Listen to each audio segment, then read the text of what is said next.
Welcome to this edition of Draft Utopia. My name is Chris Ransom. Joining me is Joseph Potter.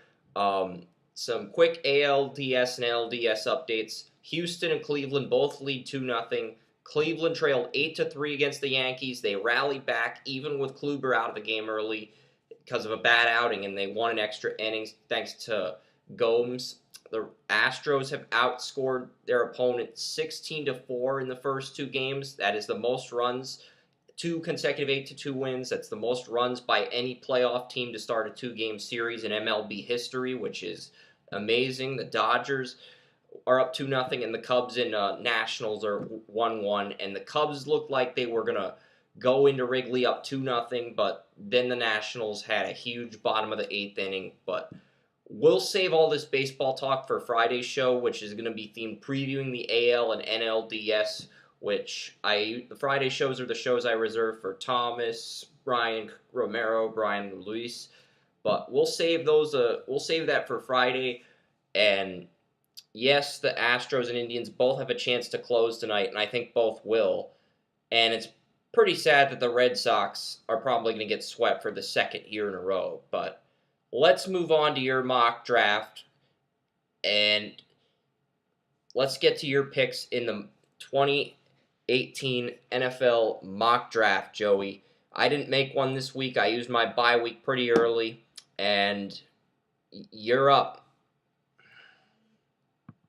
Well, right now, this mock draft is something of conjecture. It's not how I feel as a whole, but it's how I think things are going to play out at the moment. And at this point,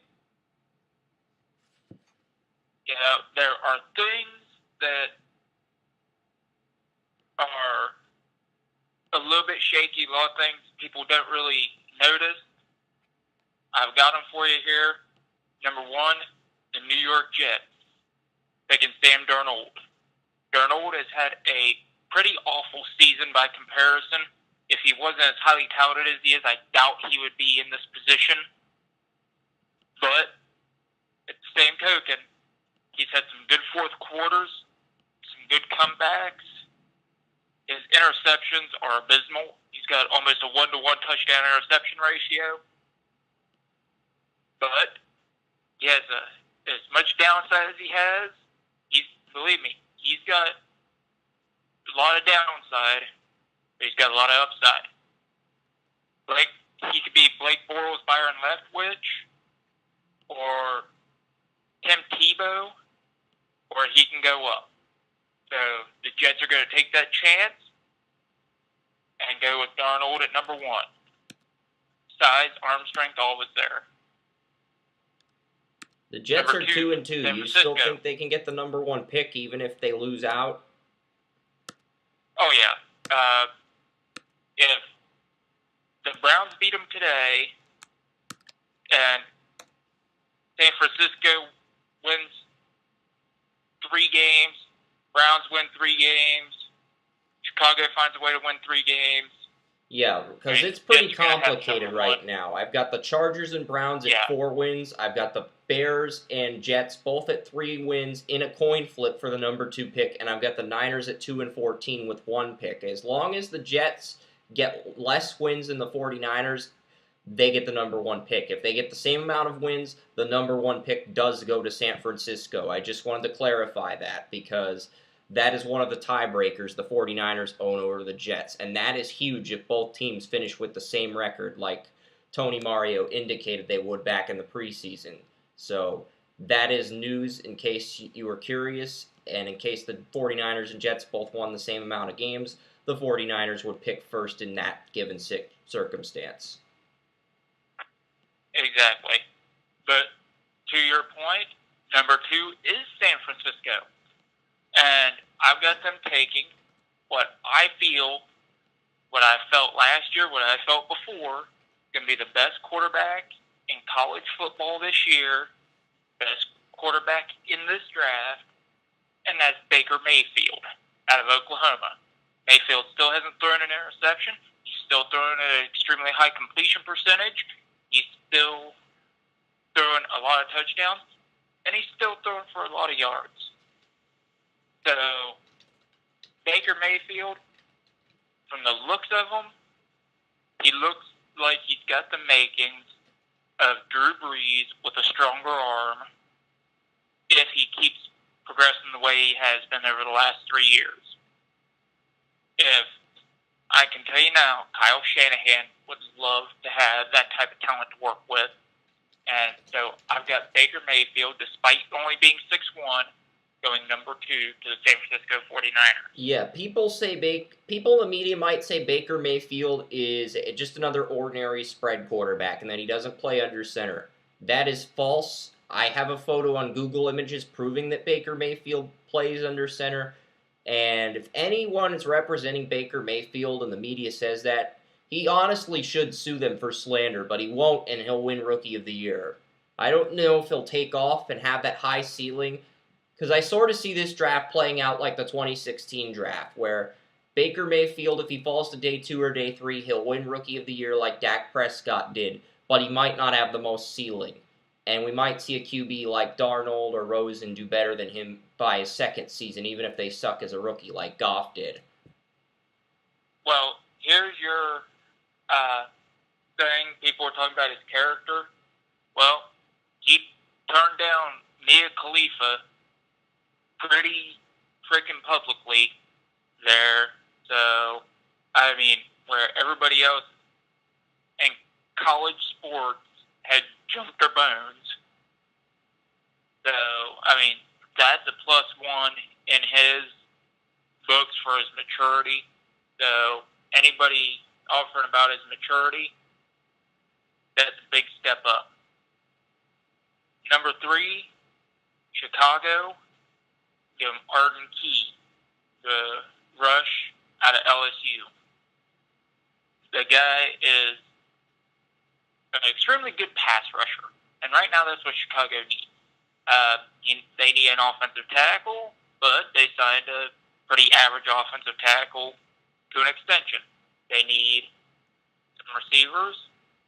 I'm not putting any receivers up in the top 5. There's too much parity with the receivers this year. They need a quarterback, but they traded up for Trubisky and screwed up in epic proportions, and they're going to keep investing in him the way they invested in their left tackle, their average left tackle. Yeah, so...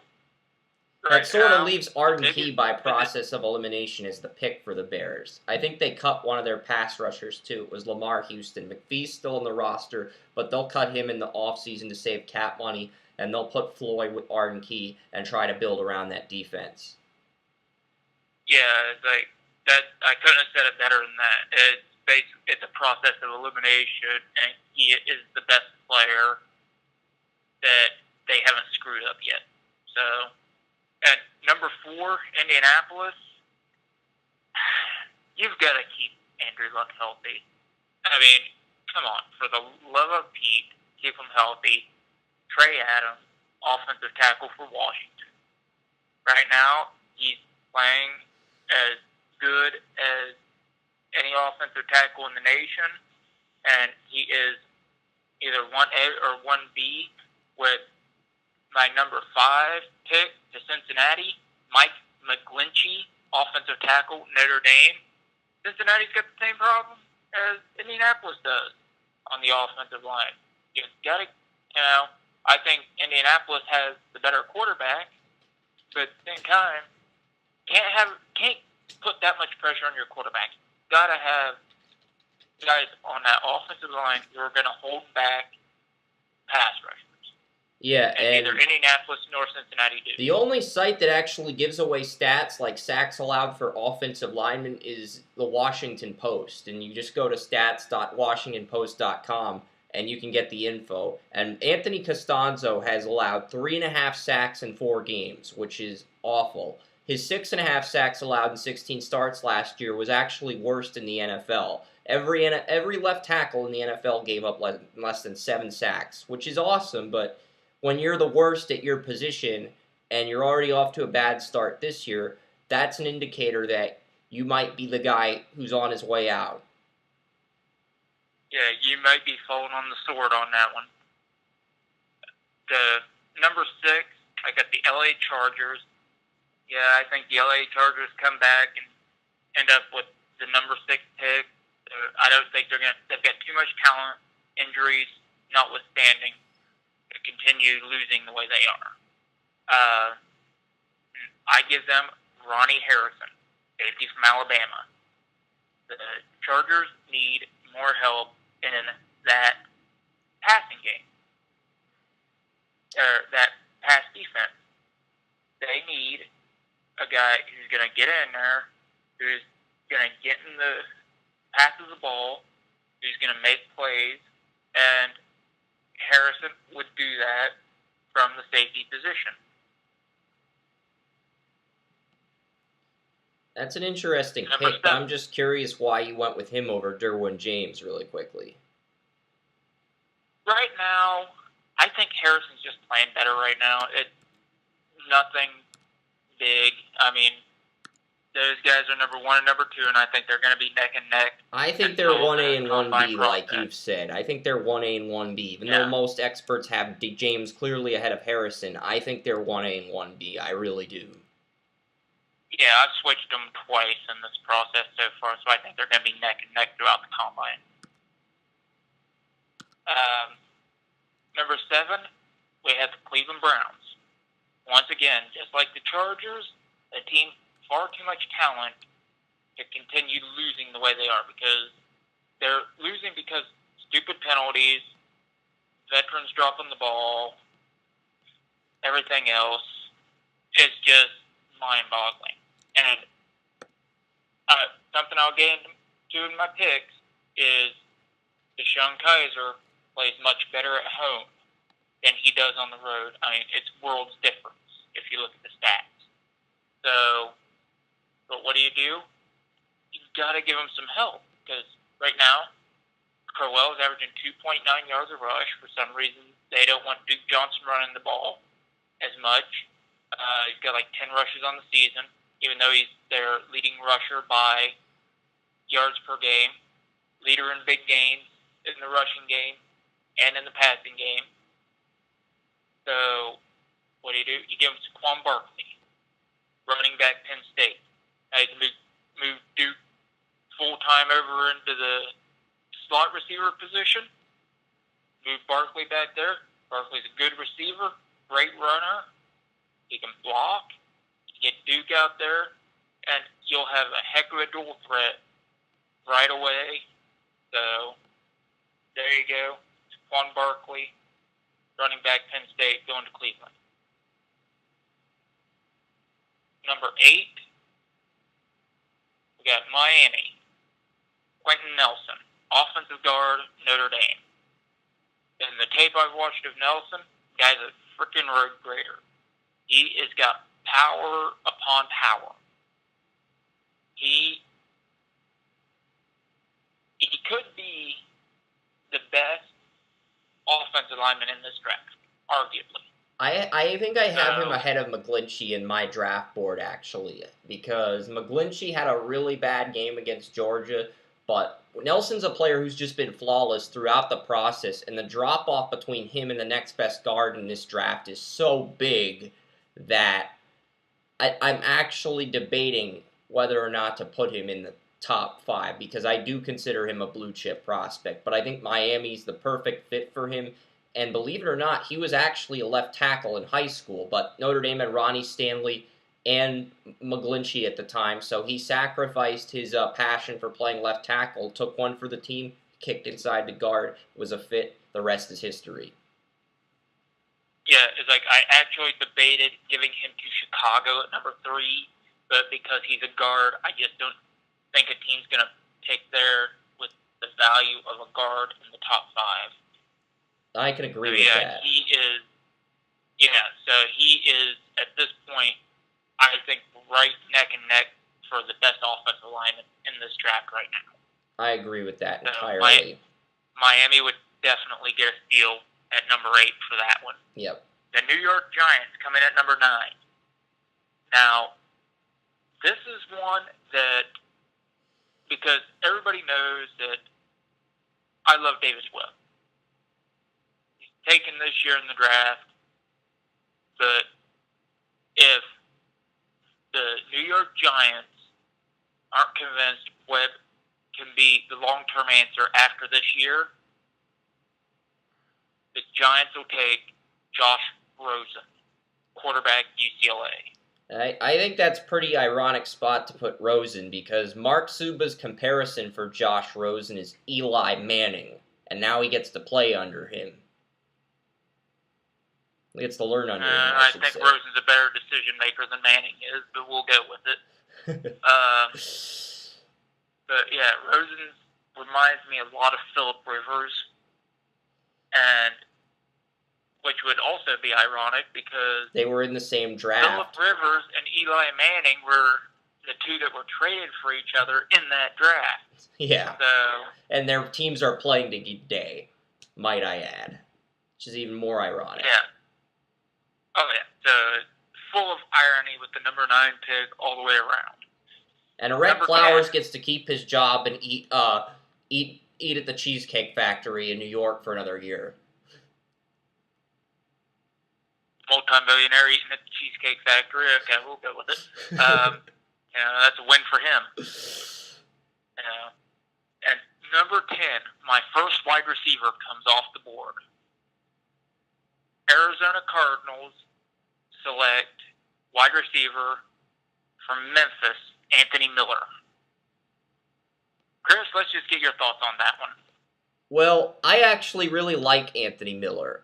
And Anthony Miller had more receiving yards on UCLA's secondary than Christian Kirk. And Chris Carter, former ESPN turned FS1 analyst, Chris Carter said on Twitter that Anthony Miller out of Memphis is a first-round talent.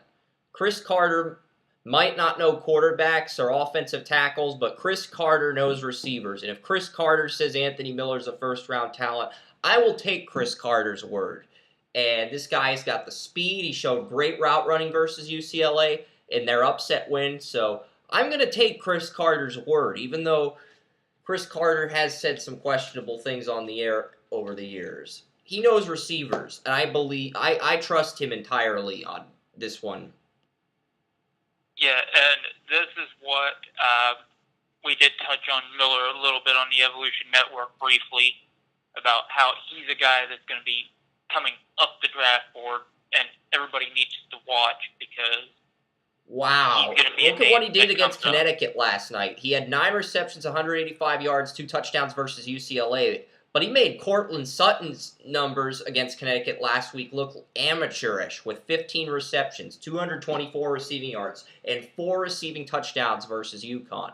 Cortland Sutton had an okay game versus Connecticut, but Anthony Miller just one-upped him to the point where he made Cortland Sutton look like a complete amateur. So, yeah. Yeah, so Anthony Miller, Arizona, it'll be a perfect situation for him. He's got 7 touchdowns on the year now and 516 yards, 35 receptions. So he's really building that confidence with Riley Ferguson. And Memphis looks like a pretty good team on paper. They lost to Central Florida, but Central Florida is just really good this year, and they've blown out the rest of their opponents. They even barely edged out UCLA. So that speaks volumes about Anthony Miller's game. It really does. It really does. I think he's got John Ross. I think he's got John Ross-esque speed too. So there's a lot I like about this kid. Let's move on to number 11. Yeah, number 11. Get the Baltimore Ravens. They're taking safety, Florida State, Derwin James. At this point, value's just too good to pass up, and you know Ozzie Newsome is not going to pass up superior value for any circumstance. Yeah. Ozzie Newsome is just grinning over the fact that Derwin James has dropped out of the top 10.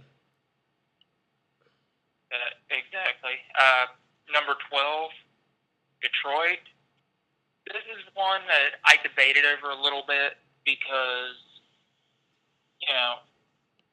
I like some of the guys they have at this position, but the guys they have at this position are not really as consistent as I would like, and they're pretty injury prone.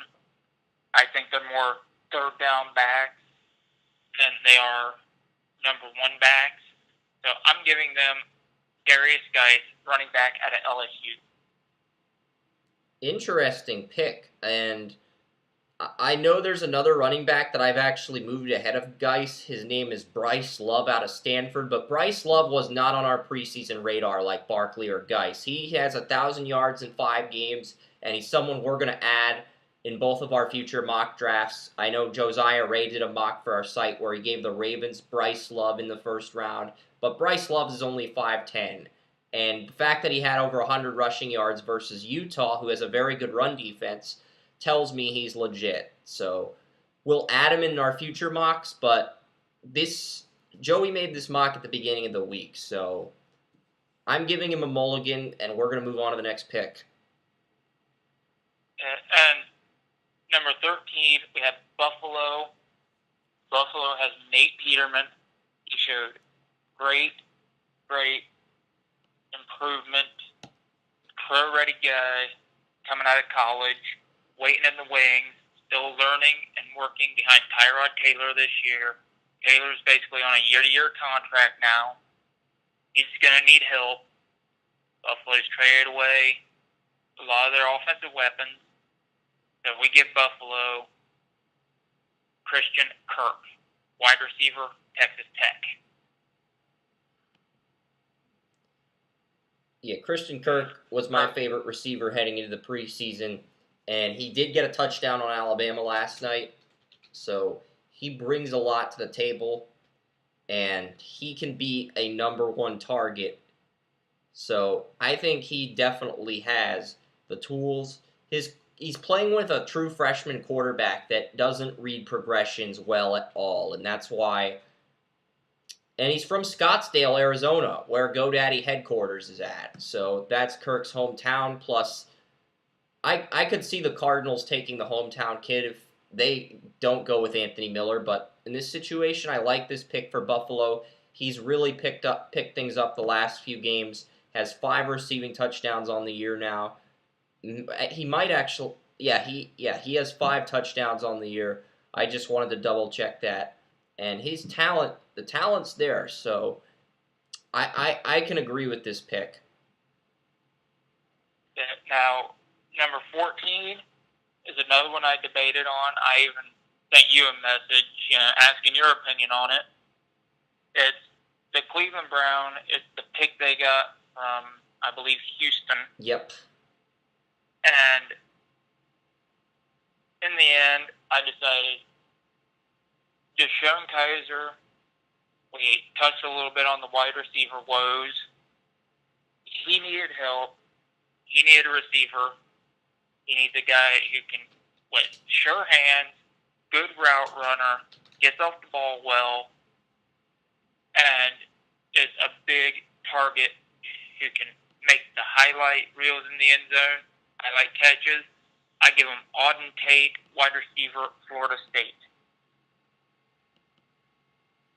Yeah, that's a good pick for them because I think he brings a lot to the table. And even though Florida State lost to Miami, he's had to play without DeAndre Francois the entire year, and he's had a touchdown in every game he started. He only had 4 starts last year, but he had 100 receiving yards in all of those contests. And he's playing well this year, playing like a red zone target, really stepping up, making touchdowns when it matters. So there's a lot to like with Auden Tate. He had a touchdown on Minkah Fitzpatrick versus Alabama. He scored on NC State. He scored on Wake Forest, and he scored on Miami, Florida. I know Florida State's 1-3, but you can't really look at that. It looked like Florida State was going to win with that 20-17 lead over Miami, and then the Hurricanes scored with 6 seconds left to wash away their chances of suffering their first defeat of the season. And that loss was Jimbo Fisher's first loss at Florida State. I know we'll go over that a little bit more on the Evolution Network tomorrow, so yeah. Yeah, and remember, Auden Tate is 6'5", 230 pounds, I believe he is. So he's a big man. Yeah, 6'5", 225, 6'5", 230. He is the biggest receiver to enter the draft since Calvin Johnson. May not produce like Johnson, but he can be a deep threat, and he's very lethal. Yeah. Now, number 15, Jacksonville. They have a lot of free agents coming up, especially at wide receiver. So I gave them James Washington, wide receiver, Oklahoma State. And that's a good pick for them. Now, one reason why they might shy away from an Oklahoma State receiver, Justin Blackmon. Yeah, but he's the best receiver on the board. I can't fault this pick. He's had 98 receiving yards every game this season. A lot of people have been saying this guy's the best receiver in the draft, and I sort of ignored those people at the beginning of the year, but he's making me look foolish, and he just continues to dominate. He had 100 receiving yards on Awuzie, even though he struggled against Amari Coleman, one of my sleeper corners in this draft. And he's done well versus a lot of the opponents he's faced, so you really can't fault this pick. I get nervous for the Jaguars drafting another Oklahoma State receiver after what happened with Justin Blackmon, but overall I like the pick. Yeah, and you can't really judge an entire school by one player. So, I mean... And Washington is light years more mature than Justin Blackmon was, but the maturity issues were never a thing at Oklahoma State. They sort of lingered once he got to the NFL. Yeah. So it was like a pop-up ad. They didn't know what was coming. Yeah. Now, number 16, yeah, I wasn't as torn on this one as I probably should have been, because I'm giving Seattle my number one cornerback. And that is Jair Alexander out of Louisville. He did return from his injury on Thursday against North Carolina State. He missed a few games, but he's back from his injury. And if it wasn't for this injury, Jair Alexander is somebody that we'd be talking about as a top 10 pick. Yeah, so...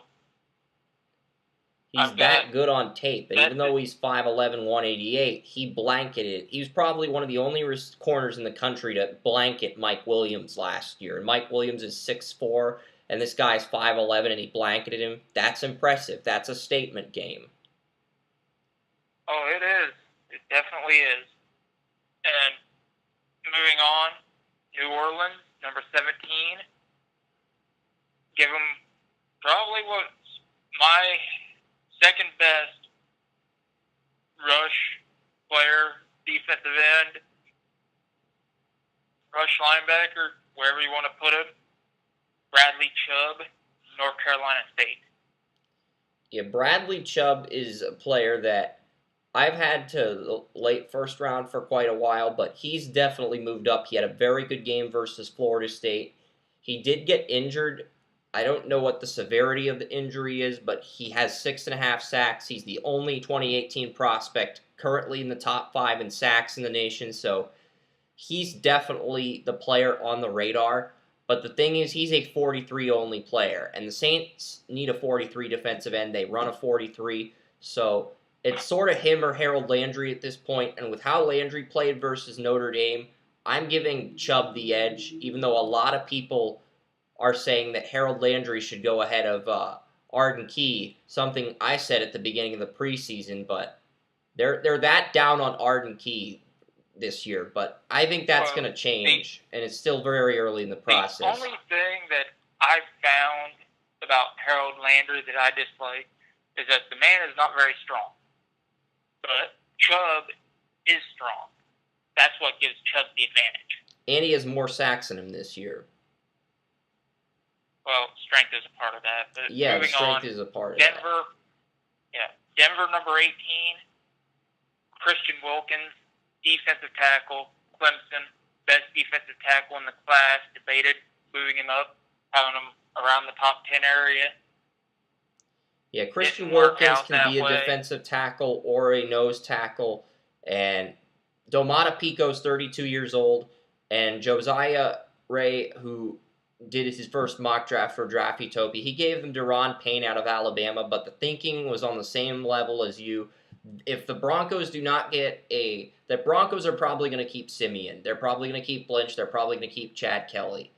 So with Garrett Bowles panning out at left tackle, that really leaves right tackle, inside linebacker, if Todd Davis moves on, and nose tackle to replace Daron Payne is realistically the only logistic options for the Denver Broncos in the first 2 days of the draft. Yeah, and now number 19 is a guy I really like. He does have some issues. Doesn't bend at the knees the way I'd like all the time. Leans a little bit into his block. Can clean up his footwork a little bit. But overall, we're going to give him Minnesota Vikings, offensive tackle, the son of Zeus, Orlando Brown, Oklahoma. I like this pick a lot because this is a player, the left tackle. I know Riley Reif has been effective at left tackle, but he's better on the right side. Plus, Mike Remmers needs to be benched or he needs to kick inside to guard. I know the Vikings will lose cap money if they cut Mike Remmers or Reif after this season, and I don't expect them to cut Reif, but I think they have to at least consider the idea of moving Remmers to guard and moving Reif to right tackle, because the left tackle situation and just the whole offensive tackle situation in general is pretty dire in pass protection. It's a good run blocking fit, but it's a pretty dire pass protection situation. And Orlando Brown, very good in pass protection, needs to improve as a run blocker. He fits right in with the Vikings, who run a run blocking scheme and can help him correct his one weakness. So this is a perfect fit. Yeah, and number 20, this is one you'll probably love. This is a guy that I believe is going to climb up the boards, watched a little tape on him, done a little digging on him. One of your favorites, number 20, Carolina select wide receiver, San Diego State, Jake Weineke. South Dakota State's Jake Weineke. He is one of my favorite receivers. He had 100 yards on TCU, and this is the same TCU defense that held Cortland Sutton to 0 receiving yards. So that's why Weineke, and the fact that Weineke's just been more consistent at times this year, that's why I have him ahead of Sutton at the moment, but it is very close, and Sutton could still easily get picked ahead of Weineke if he aces the combine. It's still very early, and with all the certain receivers being inconsistent in terms of production, it's really going to come down to the combine this year. Yeah. Small town schools, plus trying to do a mock draft on your phone. Yeah. Okay. Yeah, we'll work on that in the future. Yeah. Number 21, Washington Redskins, Rashaan Evans, inside linebacker, Alabama. Yeah, this guy might not have the very best statistics, but Chris Robbins, a friend of mine in Lombardi's Draft Talk, sent me his tape, and this guy was so explosive off the edge. He could rush inside, he could rush outside, he could do it all, and he was so fast, and his burst was at such a high level that this guy's going to get drafted in the first round simply based off his speed, very similar to where Daron Lee was picked. Daron Lee had third-round tackling, third-round production, but he had first-round foot speed, first-round burst. And that's the same thing you see with this guy, and Evans out of Alabama. So, yeah.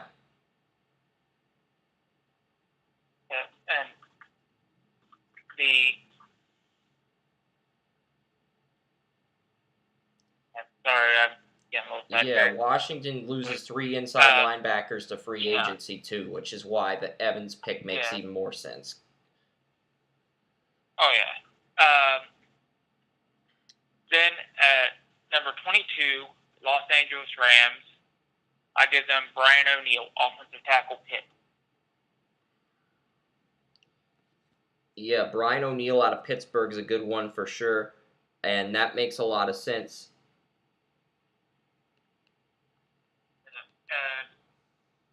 Number 23, Tennessee, they need more defensive back help.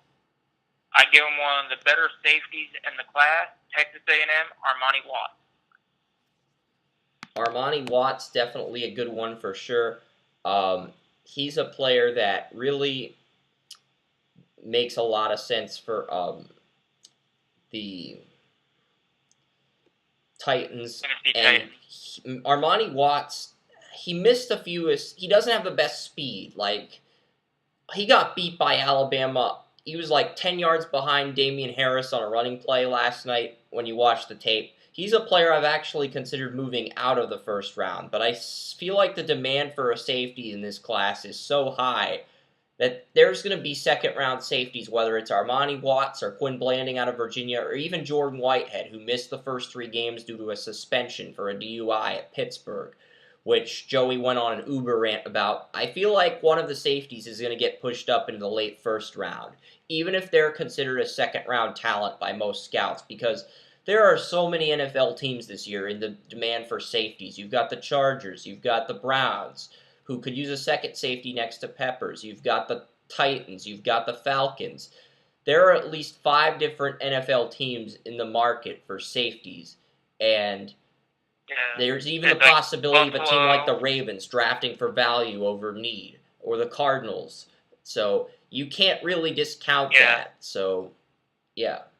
Yeah, there are a lot of teams at the back end that aren't going to be able to get these safeties, even though they need them on the front end. So they're going to be taking them a little bit early.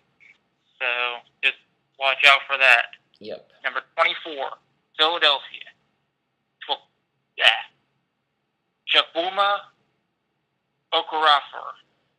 Do you mean Chukwuma Okorafor out of Western Michigan? Yeah, I can never pronounce names like that. It'll take me a few months to get it. And then Mayock's going to be... don't worry, Mayock's probably not going to get it his first time either. That's a tough one to pronounce. Yeah, and when I hear it from one of those guys, I'm sure I'll get it right after a couple of tries. So... Yeah, Mayock's going to make sure to tell you to remember that name. He's going to tell you to practice that name in a mirror. That's how tough that name is to pronounce. That when Mayock mentions Chukwuma Okorafor, whether it be at Mobile or in the Combine, he's going to tell all of the viewers to practice saying his name in the mirror 3 times until you get it right. Pretty much. This is the situation. Philadelphia's got, their left tackle right now. They got Lane Johnson, then they got their old guy. Old guy ain't going to stay around forever. They're going to need a replacement at some point. So that's true. Jason Peters is the old guy that Joey is talking about, and I'm pretty certain he's in a contract year this season. So if they move on from him, then they're going to wait. Oh, snap. Jason Peters just got a 3-year extension before the start of the regular season. So he's under contract until 2020. Just because he's under... How many people under contract have we seen retire? He's 35 years old. He was in a contract year, but they gave him a 3-year extension. So, yeah. That's a situation to watch. They can save $5 million if they move on from him in the offseason, and then in 2019 they can save $9 million if they move on from him. I don't think he's going to play until he's 38, but I also believe that this eliminates the possibility of the Eagles taking an offensive tackle in the first round, because Joey and I were not aware of the Jason Peters extension until this morning, because I wanted to look up his spot track numbers to confirm that he's still in a contract year, and he's not. That has changed, so that's a situation to watch. Yeah, that could show Philadelphia back getting a replacement in the second or third round to train behind him rather than a flat-out replacement. Number 25, Oakland. They need linebacker help. They need some offensive line help.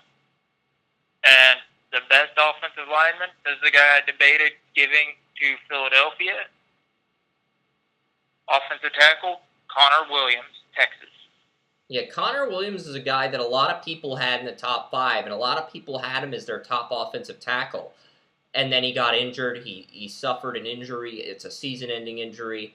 I think it was a PCL, MCL sprain or something, and he is not coming back from that yet. So, yeah, Oakland could end up getting him as a right tackle. And the thing with Connor Williams is he went to Coppell High School. He played left tackle, right tackle, and guard. He played guard in high school on both sides of the offensive line, and he's got short arms. So he's 6'6", but he has very short arms. So I sort of believe because of that, he's limited to either a right tackle or a guard role. And Oakland needs a right tackle next to Donald Penn. And this is someone they can groom to succeed Penn, too. So this is a good fit for Oakland. Yeah, number 26, Green Bay. Now, this is a pick. I'm not sure how Lisa will feel about this, but I'm pretty confident in it. He has a small school guy running out of the MAC conference, but he's a huge talent. Anthony Winbush, Rush, Ball State. Anthony Winbush is an edge player. He led the nation in sacks a few weeks ago. He's still in the top 3 in sacks, but he got picked apart by Okorafor on tape. He's someone I'm going to consider probably moving out of the first round. I only moved him up that high because I wanted to create that shock value that Walter Cherepitsky creates in his mock drafts. I know he's probably not a first-round talent, but when he's in the top 5 in sacks and he's a senior, it's fun to play mind games with people and create that shock value, but clearly it's not there because a lot of people have told me he's not a first-round talent. Well, that's the thing. With a team like Green Bay, they can see a raw, small school guy like that and say, you know what? We're going to take him. We can do something with him. And when you put him in that environment, those coaches in that situation, you're going to take a raw, talented pass rusher that needs some work, and they're going to be able to make something out of it. Yeah, you said T.J. Watt was raw last year, and he's actually done really well and exceeded your expectations. So maybe Winbush will do the same. Who knows? Yeah, and it's the environment that he's put in. T.J. Watt was put with the Steelers. That environment, those coaches, what's going to happen? You know, those things cannot be discounted. I know a lot of people, whether they're in the media or regular people, they don't consider the environment the player's going to. You have raw, untapped talent. You put them in a team with an environment that embraces it, builds it up, encourages it, positive experience, great teachers, a team that encourages full motor 100% of the time, intensity, you're going to get these raw players, and they're going to come out a lot faster than you would expect them to, and they're going to develop a lot better. So do not discount Winbush. Yep. Now, number 27, this is my number 2 corner, almost to the point that I've got him at 1A simply because of his ball skills. 1A or 1B simply because of his ball skills. Tampa Bay, number 27, cornerback, Ranthony Texada. Yeah, this is a guy Mayhem Clyde of Scouting College Football mentioned to me a few weeks ago, not a few years ago. Like, he's a senior for TCU. He's only like 5'11" or 5'10", 170, but he has incredible talent. He's someone you can plug into the nickel. Tampa Bay does need a nickel corner. Even if they keep Grimes, Hargraves, they still need a nickel corner, and a lot of their defense is nickel-based. So they'll play 3 corners very frequently, even if they only have 2 talented corners. So they can put this guy in the nickel and watch him take off. Maybe they're getting another Jason Verrett, and he held Sutton to 1 reception for 0 yards. So clearly he's talented if he's that good. He got burned by James Washington, but he held Sutton to 0 receiving yards. So clearly this kid is talented. Yeah, And now, number 28, we have the Buffalo pick. Buffalo gets this one in a trade. And in their first pick, they went with Christian Kirk and help for Nate Peterman. Now, they go to the other side of the ball. They need safety help. They get Jordan Whitehead, safety Pitt.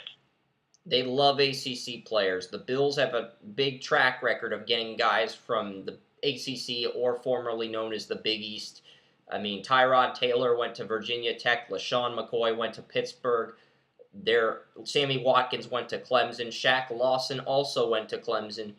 Preston Brown went to Louisville. This Bills team has a track record for getting players from the ACC, and this is a pick that makes sense.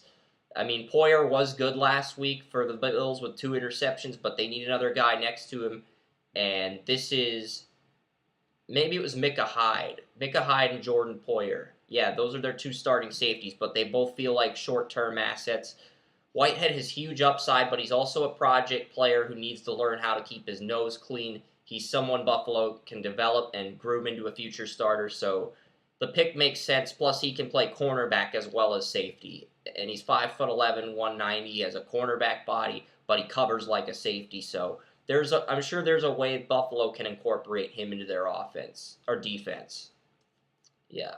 Oh, yeah, and stayed thinking, number 29, another team that needs defensive back help. Got a guy who's inconsistent, but when he flashes big talent. And this defensive backfield needs big talent. We're going Atlanta Falcons, safety, Quentin Blanding out of Virginia. Yeah, that's who I gave them. And I think all of these safeties, Watts, Whitehead, and Blanding are second-round talents, but with teams like Atlanta, Buffalo, all of these teams needing safeties, guys are going to get pushed up. We can't emphasize this enough. Yeah, it happens every year. Second-round Jimmy talent. Ward was a third-round talent round. out of Northern Illinois, and he got picked in the first round. Same with Deion Buchanan. These were guys who were consensus third-round prospects in every draft writer's rankings, and they went in the first round. So a third-round safety can easily get pushed into the first round. Keanu Neal was a third-round safety when we were covering the 2016 draft, but he got picked in the first round, and he's been an excellent pick for the Atlanta Falcons, and you can't really fault them for that decision. So, yeah. Yeah, and now, moving on, number 30, this is a huge pick, and the Pittsburgh Steelers are making it. Pittsburgh Steelers taking preseason near consensus number 1, Lamar Jackson, quarterback, Louisville. Yeah, I have this in my mock draft too. Maybe you saw that and you said this is a good fit because him and Mason Rudolph are both top 20 talents in my eyes, but the problem is there's only a few teams in the market for QBs, and those teams are mainly San Francisco, the Jets, and Arizona. Those are mainly the 3 teams that are in the market, and if Arizona doesn't take a QB, some other team like the Giants will take a QB, especially if it's one like Darnold or Rosen that just falls to their lap. The Bengals could be another wild card candidate to take a QB in the first round if they don't get Adams or McGlinchey, because what Josiah did is he gave the Bengals Baker Mayfield at number 6. That's not a pick you'll fault because you absolutely love Baker Mayfield. And if both offensive tackles are off the board, Adams and McGlinchey, you can't really fault the Bengals for going the Baker Mayfield route. Yeah, well, this was one that I was looking at. I was thinking, I don't think Lamar Jackson falls out of the first round. At the same time, who's going to take Lamar Jackson this late? That was my exact thought process as well, because I had Darnold to the 49ers, I had Josh Rosen to the Jets, and then I had Baker Mayfield to the Cardinals. And then after that, I had Mason Rudolph to the, I think it was Mason Rudolph to either the Bills or the Vikings. as a project quarterback to develop. I think it was the Vikings, because Sam Bradford's just missed too many games with injuries, and the Vikings have actually went to Pittsburgh to scout Mason Rudolph versus the Pitt Panthers the day before they played the Steelers. So the Vikings have already shown a lot of interest in Mason Rudolph. So those are the four quarterback situations: Minnesota, Arizona, San Francisco, the Jets. Those are the four QB situations I pinpointed. Lamar Jackson's my QB5, but I still think he could jump Mason Rudolph as QB4. And literally at that point, I was saying Lamar Jackson's a top 20 talent, but unfortunately, there's only 4 teams in the market for QBs. The reigning Heisman winner's been picked in the first round at quarterback. Heisman-winning quarterbacks have been picked in the first round every year, dating back to Tim Tebow winning the Heisman, and then Sam Bradford winning the Heisman. So it's happened. Historically, it's happened over the years. So I said Lamar Jackson to Pittsburgh. That just seems like the most logical pick, and they're the only team I could see picking a quarterback in the first round. If they don't get an inside linebacker, which I don't know if they will, because all of the other guys, Malik Jefferson lacks instincts, Cameron Smith has a really bad 40 time of 4.75, and Lamar Jackson just seems like the kind of guy they'd want to groom behind Ben Roethlisberger. Dual threat ability, raw talent, incredible upside, but there's questions with him, and if you put him behind Ben Roethlisberger and Antonio Brown and Bell stay in that system, Lamar Jackson will end up being the biggest steal in the draft. That was sort of my thought process when I gave the Steelers Lamar Jackson, and I'm pretty certain you came to the same conclusion. Yeah, it is a similar thought process. It's just, I didn't see him falling out.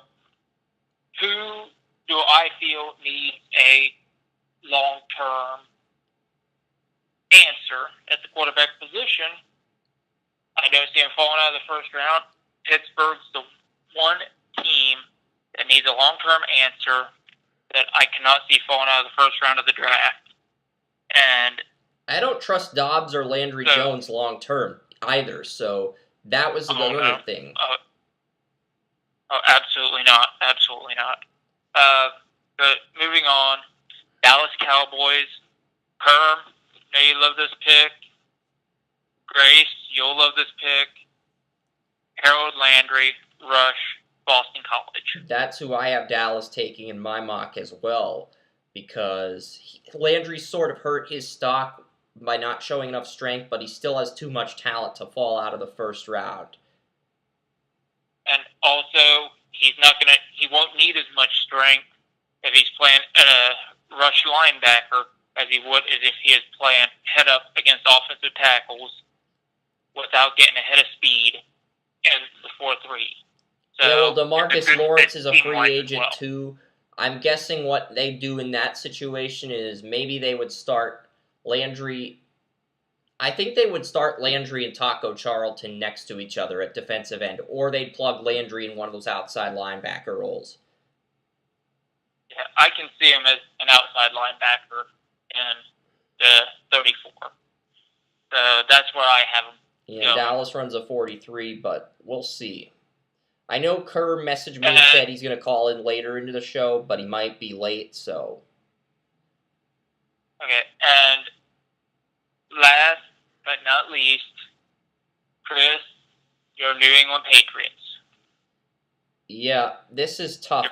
You're probably going to... Go ahead. Yeah, you're probably going to hate this pick, but I'm going to give it to you anyway. Guy's a little more raw than we thought he was going into the season. Got a lot more raw than we thought he was going into the season, but you can see the talent. And we know how Bill Belichick is with raw talent. He loves it. So, with number 32 pick in the first round, the New England Patriots select wide receiver, SMU, Cortland Sutton. That's probably the one place he could succeed. And while I do dislike the pick, I don't hate it because that's the one place where Cortland Sutton can have a Randy Moss-like impact, is New England.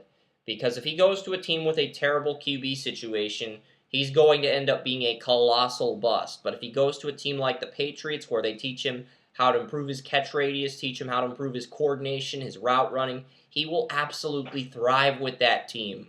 And Belichick will ask himself if he can be what Randy Moss was. And then they'll have Cooks, they'll have Edelman, they'll have all these guys that can mentor him and make his route running so much better than it actually is, to the point where it's on Christian Kirk's level. So, yeah, that's probably the one place he could go. I do have him at 33 on my updated NFL draft game, so it's not a terrible pick. I don't like the pick, but I don't hate it either. I think that's right about where Sutton should be picked.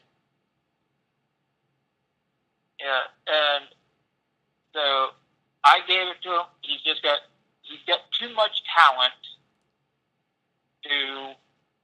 Could have also gone with Calvin Ridley out of Alabama. And now you're like, oh, now you bring up Calvin Ridley.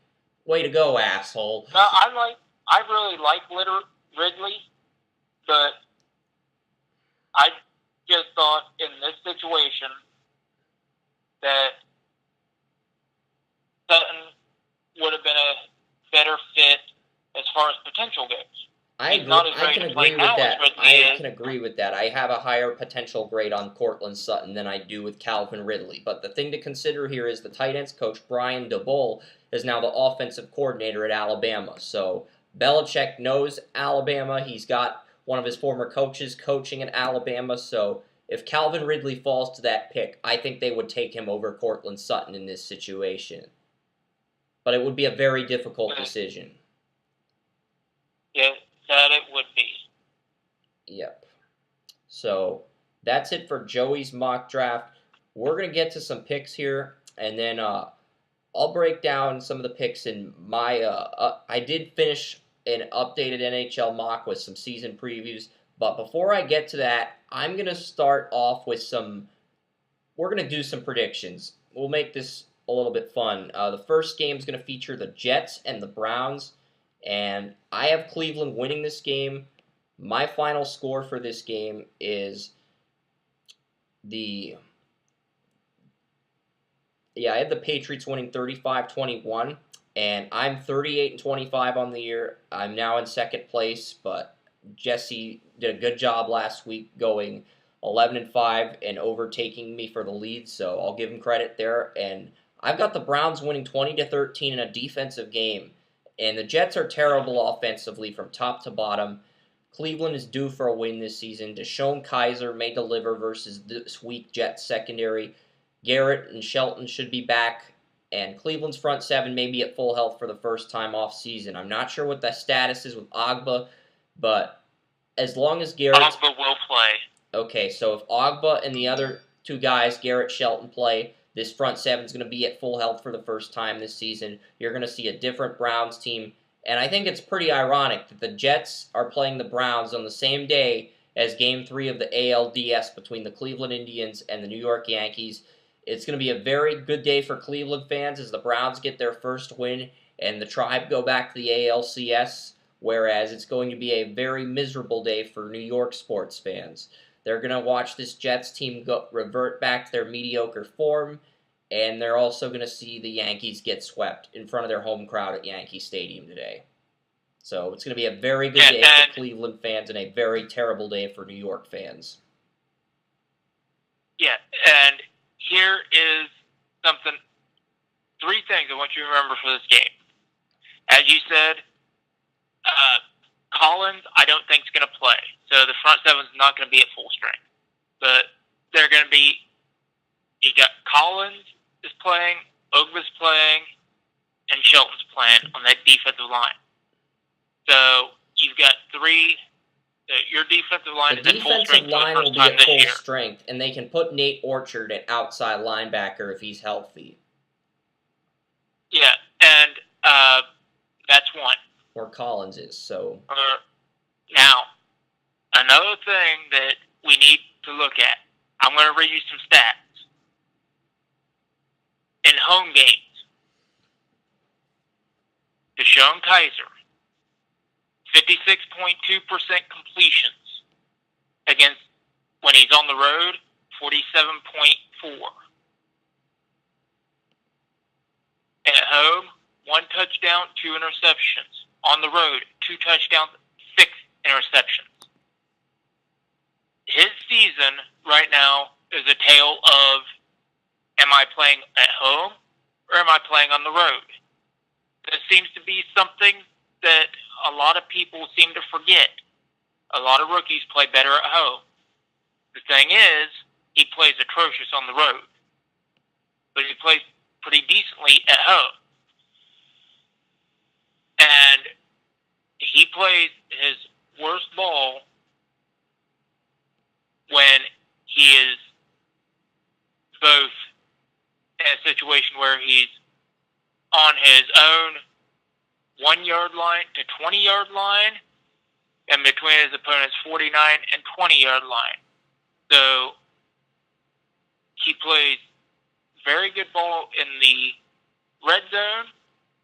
He plays very good ball on between 21 and 50. So this is what you're looking at here. It's a tale of a rookie who has his comfort levels but isn't entirely comfortable in all situations. The good news for the Browns fans, Kaiser's at home. Kaiser's at home where he plays his best ball. So we're going to look. So I think the offense is going to be better. Kaiser's going to be better. Kenny Britt's not there, so that's addition by subtraction. We're going to get a look at a lot of young receivers. Right now it looks like Ricardo Lewis is going to be the number 1 for this game. So we're going to see guys that Kaiser's probably a little more comfortable with than Kenny Britt. Yeah, the good news for Browns fans is I have this team going 4-4 at home. They finish 4-12, but they go 4-4 at home. I have them winning over the Jets, the Titans in Week 7, the Jaguars in Week 11, and the Ravens in Week 15. So I have this team winning those 4 games and then losing the duration of their games. So the Browns 4-4 at home, that's a huge sign of improvement because this team went 1-15 last year. Even if the record doesn't indicate that this team's gotten any better, that's a sign of progress. Yeah, so I've got the Browns winning this one. The stats are on their side. The situation's on their side. We're giving it to the Browns. Yep. The next game is a game between a couple of 3-1 teams. A couple of 3-1 teams. And what I mean by a couple of 3-1 teams is the 3-1 Panthers and the 3-1 Lions in Detroit. And I've got Carolina winning this game. And this was not an easy game. A majority of our staff picked, I'm the only one on Draft Utopia picking the Browns this week, but everyone else is taking the Jets because they've won 2 in a row, but they won both of those games at home. They're still 0-2 on the road this year, the Jets are, and I don't think they're going to beat the Browns today, but let's move on to the Detroit game because this is a way more interesting game, no offense to the Jets and the Browns. Cam Newton needs a big day in Detroit, and after watching him score at will on the Patriots, you have to like his odds versus the Lions. Stafford also faces a weak secondary. He might exploit that. The Lions might start 4-1. Everyone's going to say this is going to... I'm taking the under in this. The over-under is 44 points, meaning that both teams would have to get a combined point total of over 44 points. I'm actually taking the under, and I'm taking Carolina 20-17 in a defensive game, where both quarterbacks throw 2 interceptions, but they both do enough to exploit these secondaries, have 300 passing yards.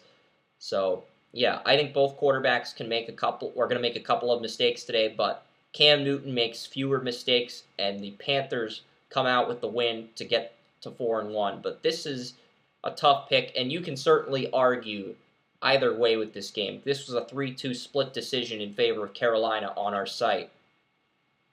Yeah, and I'm with you on the defensive game, but I'm going with the Lions with Matthew Stafford getting a comeback victory. Interesting enough. The 49ers, they play the Colts in Indianapolis today. The Peyton Manning statue was unveiled yesterday, and Brian Hoyer, he's playing. His status is up in the air. We don't know if Brian Hoyer is playing or not yet. Frank Gore is facing his former team.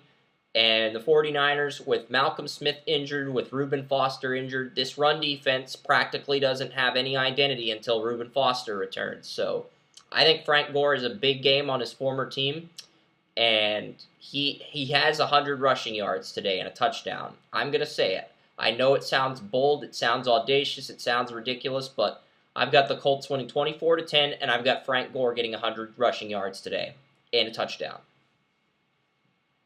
Yeah, I'm going to do something, it might seem incredibly stupid, but I'm going to say the 49ers are going to win.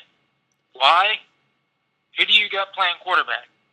Hoyer's been efficient, but if Hoyer doesn't play... C.J. Beathard. Matt Barkley's riding the bench as a third stringer, and C.J. Beathard, the QB you gave an F- grade to, is going to be might be starting today. And you tell me, who the hell has tape on Beathard? Okay, what is there that's going to say, we can prepare for this guy? There's nothing. I don't understand the decision to start Beathard over Matt Barkley at all. I think if they started Matt Barkley, they'd actually win this game. But at the same time, what I'm saying is, you cannot prepare against something that has nothing to prepare for. Like when Matt Castle went into... When Tom Brady went down and Kessel came in, it's like they didn't know what the hell they were preparing against. And Kessel tore them up. So, it's like there is something to say for somebody not having the ability to scout you. And I think that happened here. Vonta Davis returned last week, too, though. That's another big factor. Vonta Davis returned from his injury last week against Seattle. And he actually looked good in that game. Malik Hooker. So you saw this secondary as a unity for the first time last week versus Seattle. And they were able to limit Seattle to 18 points through the middle of the third quarter. So I think they can limit the Niners to 10 points regardless of who plays at quarterback. And I think Brissett and Gore can do just enough to win this game. So that's why I'm taking the Colts. But if you think Beathart's going to go for it, Beathart's going to get the win. You mean T.Y. Hilton? Because it seems like T.Y. Hilton's the only thing they get. They just throw it up to him, and he but Frank Gore is playing his former team. That's a motivation factor for Frank Gore. And Reuben Foster's injured, so that works in the Colts' favor because they can run the ball and have success. Moncrief's also in a contract year, but he's not really showing anything outside of Hilton. And the only person who picked the Niners on Draftopia was Jesse Lucas, and he's the overall picks leader now. He was top for Jason in third last week, but he went 11-5, and he jumped ahead of me because I went 9-7. So yeah, he's taking the Niners, and he's the overall picks leader. So that should say something. Joey's also going with the Niners. The Niners are Joey's upset of the week. Next game features the Titans and the Dolphins. Marcus Mariota may play. If he does, advantage Titans. I wish Kerm were here to give us an update on Mariota, but he's not. If Mariota does not play, I'm going to take the Dolphins in an upset 10-9, which is what I currently have, but I also am trying to get Marcus Mariota's information for this game. Yeah, and something that a lot of people don't want to say is that Jay Cutler's playing pretty well. And, I mean, a lot of people aren't going to admit that. They don't like Jay Cutler, whatever. But he's playing pretty well for the most part. But at the same time, I don't think the Dolphins win this game. Well, can Matt Castle or Brandon Weeden beat Jay Cutler heads up? So I'm going to say... If Brandon Weeden plays, then whoever is against him wins. Yeah, exactly. Adam Schefter is saying that Matt Castle will start and that Weeden was only an insurance policy until Mariota recovers from his injury. And I believe that completely, because I don't see them starting Brandon Weeden. Everyone was panicking saying they're going to start him. They need to get their money back, because that is not an insurance policy you want to take any chance with. Yeah, so... And they're basically with someone tweeted, with Marcus Mariota hurt, the Titans signed Brandon Weeden. I repeat, Brandon Weeden, and they show a gif of him hiding under the American flag. Which I think is pretty funny because Brandon Weeden's just that bad that he has to hide under the national anthem flag when the military sets it out. What it should do is show the ball flying. They should have a gif where on one side it shows him throwing the ball, and on the other side it shows him hitting the owner in the head. Hitting the owner in the head? Yeah, from the press box. Yes, that's funny. I agree, Joey. He hits Bud Adams, the Titans owner. Bud Adams, the owner that Walter Cherepinsky rips on each week in his Titans segment. Yeah. Yeah, it's because, let's put it this way. It's perfect, because Weeden does have a great arm. At the same time, Weeden can't throw a ball straight to save his life. He sure as heck can't read a field.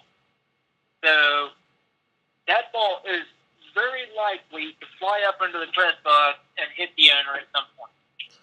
And that's why a gif of it would be so good. But I'm going to pick the Dolphins 10-9 because Adam Schefter's saying that it's a game-time decision that Mariota's not expected to play. So I will go with the Dolphins in a colossal upset over the Titans.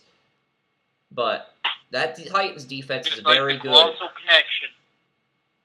Titans defense is very good. They have good pass protection. Maybe Castle can play well enough to beat this team. I'm going to go with the Dolphins, though. I'll probably regret it. Everyone else on Draft Utopia is taking the Titans, so that should speak volumes about how Tennessee should be favored in this game. I'm pretty certain they are favored as well. Yeah, there's our 3-point favorite. That was from Tuesday or Wednesday. The line may have increased since then. Next game features Buffalo and Cincinnati. It's in Cincinnati, and the Bengals are actually favored. Maybe A.J. Green can expose Tre'Davious White. Green's been hot as of lately, and if Green can do that, Cincinnati can win. Buffalo is heading into Cincinnati, and I think it was yesterday, Mia Khalifa, the chick that tried to hook up with Baker Mayfield, she tweeted that the Buffalo Bills are irrelevant, and she got so much crap for that. She looked like Sarah Palin after saying that, because Buffalo just came off 2 wins against Denver and Atlanta, and she's saying this team's irrelevant.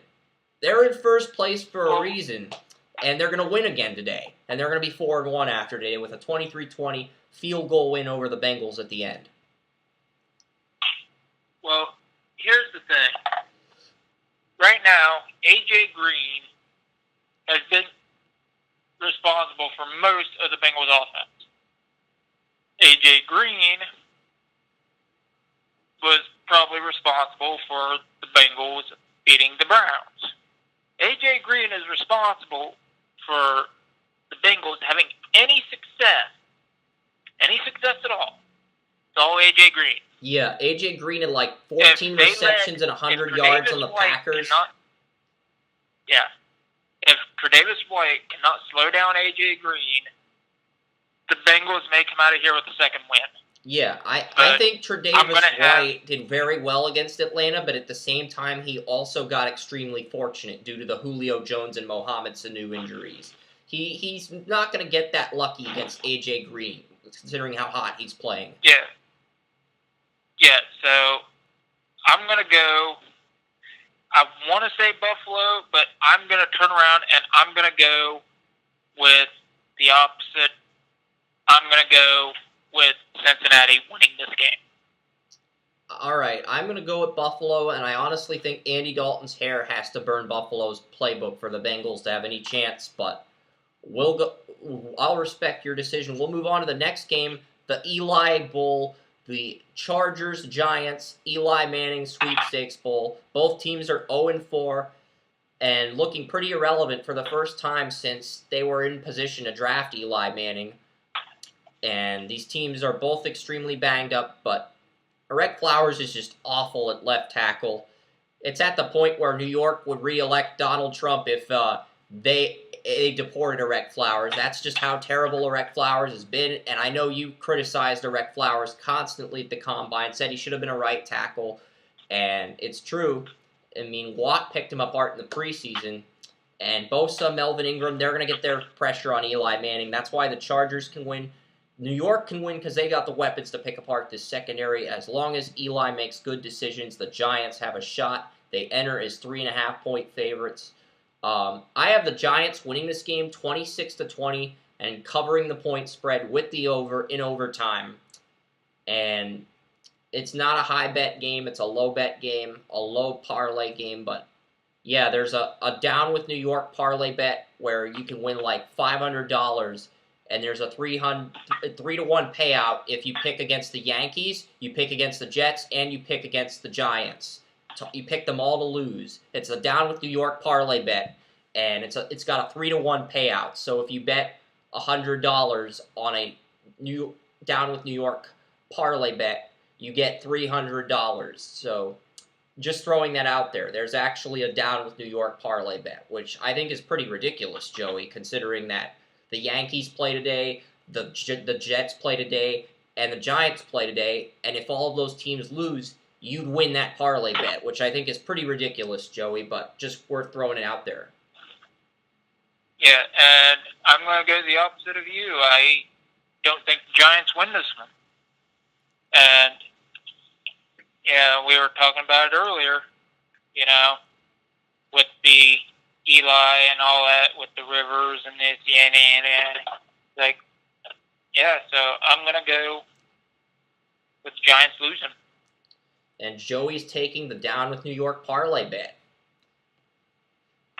Picking against all of the New York teams. So the Giants are one of the locks on Draft-Utopia this week too, so very interesting.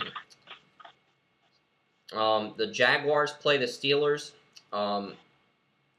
Jacksonville plays a really good Pittsburgh defense. I'm not sure they can do anything to win this game. Even if Blake Bortles plays like he did in Weeks 1 and Weeks 3, I still don't think it's going to be enough because Pittsburgh just looks so good when they're on top of things. And we saw what this defense could do last week with Dupree and Watt back. Because Week 1 they didn't have Bud Dupree. Weeks 2 and 3 they didn't have Watt. We saw Watt and Dupree next to each other for the first time, and this defense looked unbelievably good. So the Steelers are 8.5-point favorites. I actually have the Jaguars covering the point spread, but I have Pittsburgh winning 28-20 in a defensive game. I have Pittsburgh winning. I'm not sure. I know you're positive about how Pittsburgh looks on top. I'm not so sure about that one. I don't look at Pittsburgh's exploits off the field, but I can tell you now, I think Pittsburgh wins this one, and I think they win it convincingly. They might win it by more than 8 points. I think the spread was at -10 at one point.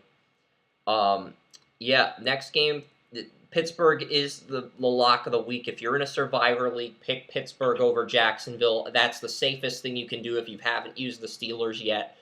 And I just feel, I know the Steelers are a team you want to save until later in the year, but I feel like this is a great opportunity to use them. Another team that you could use in Survivor Leagues is the Eagles. The Cardinals head to Philadelphia to face the Eagles. Arizona faces a Philadelphia team that has a weak secondary, and that's the only reason why the Cardinals can win. Philadelphia also faces an Arizona team that has a good secondary, but they don't have a good number 2 corner next to Patrick Peterson. They also don't have Marcus Golden, their star edge rusher, next to Chandler Jones. And New England's pass rushing situation has just gotten so bad that they're actually trying to package Malcolm Butler to Arizona for Chandler Jones. Like, that's how dire New England's pass rushing's gotten, that they're actually trying to package a deal like that at the deadline, hoping to get Chandler back. They know they probably won't, but if they package if they package Malcolm Butler and a first-round pick for Chandler Jones, would Arizona take that? That's what they're asking themselves, because Chandler Jones was a huge presence on this Super Bowl 49 defense, and if they brought him back, that would be huge for the Patriots. I don't think the Cardinals are going to do it, though, with Marcus Golden out for the year, because that would give them no pass rushers off the edge, and that's a big deal for Arizona. So I'm going to take Philadelphia 21-13. They cover the spread, but it's an under. We get a defensive game, even with Marcus Golden injured. I think you could argue this game could easily be in the 30s, or we could see a 30-21 type thing where the Eagles win, but I'm going 21-13, Eagles win defensive game.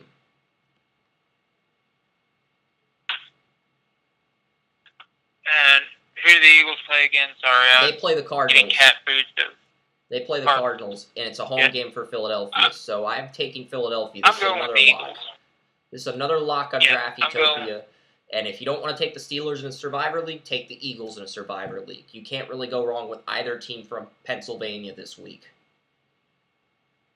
Yeah, it's like I'm going with the Eagles. They're a team. They're hot right now. So, gotta stick with the hot hand. Next game is Seattle and the Rams. Seattle wants to seize control of first place in the NFC West. The best way they can do that is with a road win in Los Angeles. Russell Wilson may end up playing well versus this secondary. I know Pro Football Focus raved about Reese Odiombo, but I hated him at left tackle coming out of Boise State.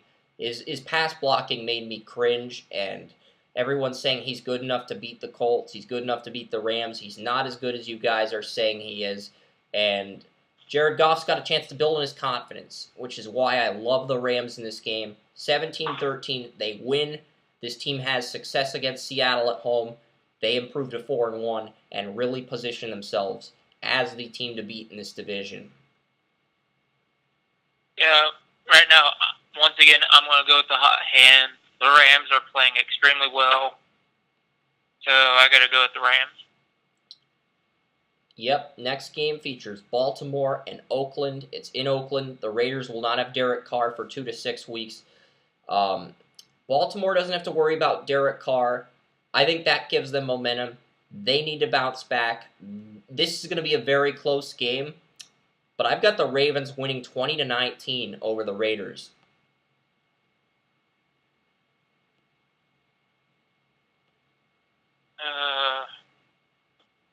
Did you say Derek Carr is back? Derek Carr is injured. He's going to be out 2 to 6 weeks. So I'm taking the Ravens because of Carr's injury. I was thinking you were saying that. If Derek Carr's playing, I'd pick the Raiders in a heartbeat. Absolutely, Joey. But he's out 2 to 6 weeks, so I'm taking the Ravens. Yeah, I thought you said he made like a miraculous comeback or something. No, he didn't go through a transformation like the $6 million man. Gentlemen, we have the technology to build Derek Carr. They didn't do that to Derek Carr, unfortunately, so he's out this week. Although that would be pretty cool to see Derek Carr get like a robot arm, like the $6 million man. That would be pretty awesome.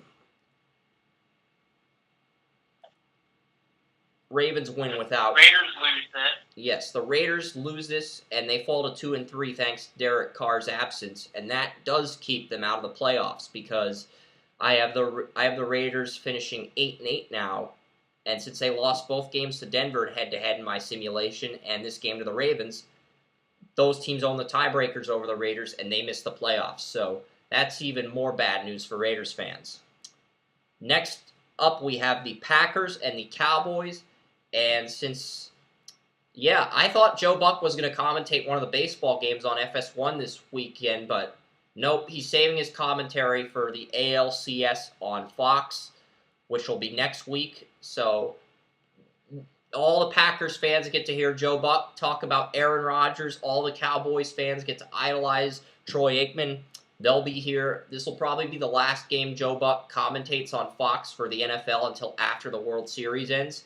So, yes, and it's ironic because Aaron Rodgers is playing in the game, and it's going to be an offensive game. I like the Cowboys, 31-27. They get revenge on the Packers, and Lisa goes after Joe Buck after the game.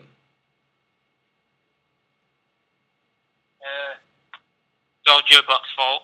Yes. Joe Buck's voice is responsible for Aaron Rodgers' poor play, and Lisa goes after Joe Buck, and the Cowboys win. Yeah. And we're spared. Ryan and I are spared from Lisa as she goes after Joe Buck. Yeah. And that being said, I'm taking Dallas simply because I think Dallas wins. I think Dallas is the better team too, Joey. 31-27. I have it in a shootout, but this is another 3-2 split decision. Kansas City heads to Houston to face the Texans. Kareem Hunt can run wild at any point, and Kels should pick apart these safeties. On the other hand, Deshaun Watson may end up defeating the Chiefs. Both teams have great defenses.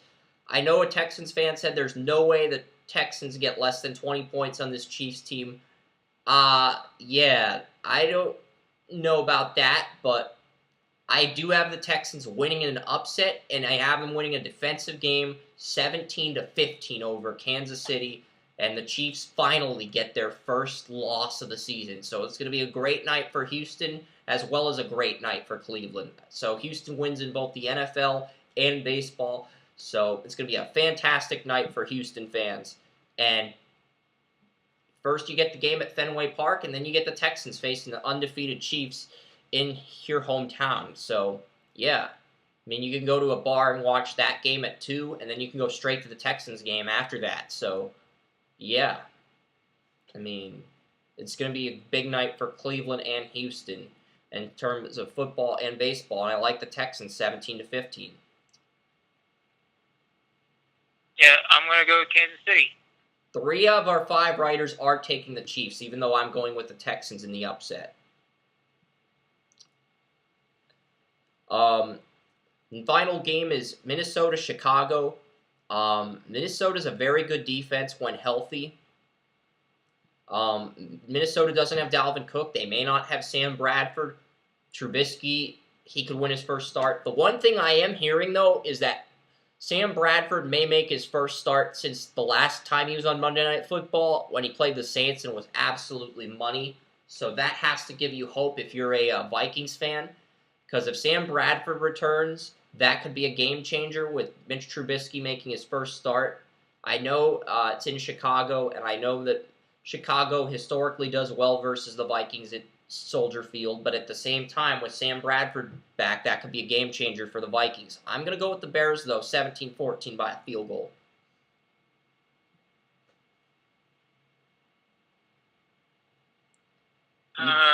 Yes, Joey, only one person at Draft Utopia out of 5 took the Vikings to beat the Bears. That's another reason to sigh in disbelief. It's grown-worthy. It's grown-worthy. I'm going to go with the Vikings. Just like, bring some sanity to this mess. I don't think Trubisky has a great game coming out. So, yeah.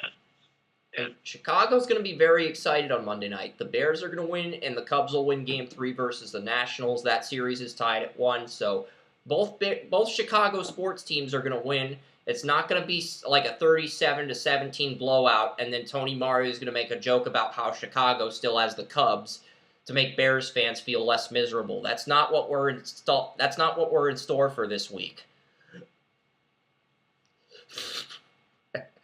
I just think go ahead. Yeah, I just lost my train of thought, sorry. Those are the picks for this week. I was really hoping someone else would call in. We can talk about a few other things in sports this weekend before I get to some of the picks in my... I was going to get through to some of the picks in my updated NHL Mock Draft, and I'm not going to get through all of them. I'm going to get through I'm going to go through the top 5, because I'm only going to be on till 11.